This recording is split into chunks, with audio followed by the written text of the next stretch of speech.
There are moments in history when science and the supernatural collide, when the quest for knowledge strays into the realm of the unknown. And at the dawn of the 20th century, one man believed he could prove the existence of the human soul, not through faith, not through prayer, but through weight and mathematics.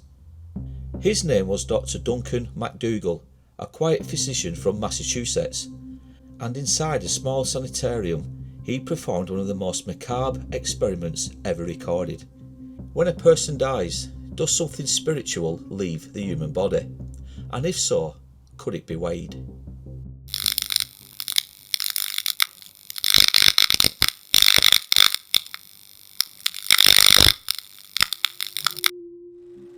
Duncan MacDougall was not a mad scientist, and by all accounts he was a respectable physician, a reserved man fascinated by the borderlands between life and death. He lived in Haverhill, Massachusetts, and worked with terminally ill patients, many suffering from tuberculosis, the slow wasting disease that left people frail, breathless and bedridden for months.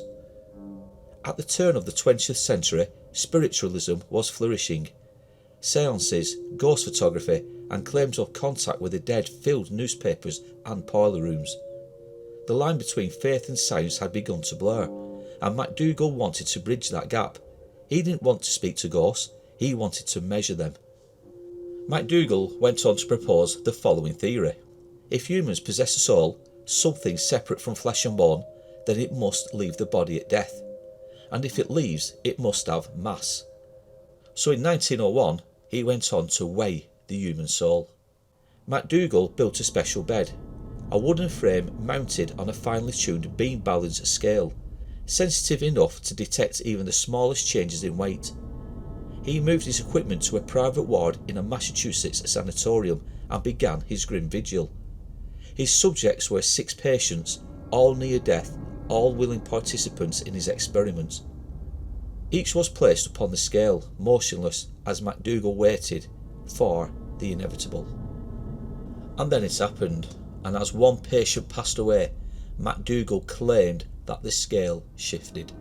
Suddenly, the body weighed 3/4 of an ounce less, 21.3 grams.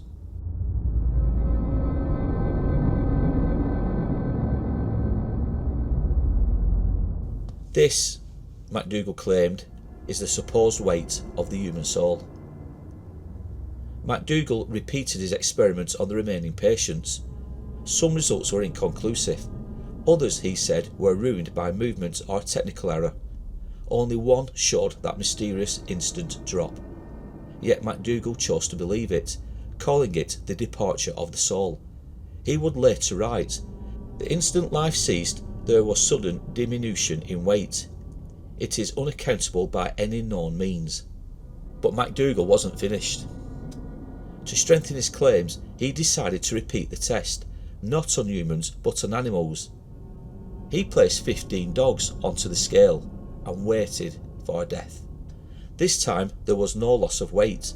To MacDougall, the conclusion was clear. Humans possessed souls, where dogs and animals didn't. But people were horrified. MacDougall said he wished to use dogs that were sick or dying for his experiment, though was unable to find any. It is therefore presumed he poisoned healthy dogs.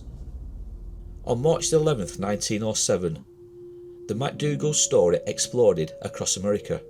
"The soul has weight," cried the New York Times. MacDougall was suddenly famous or infamous. Scientists dismissed his work as pseudoscience, pointing out that evaporation, heat loss, or even air currents could explain the change in weight. The human body, after all, is never still in death. But for the public it didn't matter. They wanted to believe. In an era obsessed with seances, spirit photographs and afterlife experiments, MacDougall's 21 grams gave people something they'd never had before: a number. A measurable, physical proof, however questionable, that the soul might be real. Dr. Duncan MacDougall died in 1920, largely forgotten. His experiment condemned by scientists but immortalised in folklore. He wanted to find proof of life beyond death. Instead he found something else, a mirror held up to humanity's oldest fear. Because perhaps what he truly measured that night wasn't the weight of the soul at all. Perhaps it was the weight of our hope, our doubt, our endless desperate need to believe that death is not the end.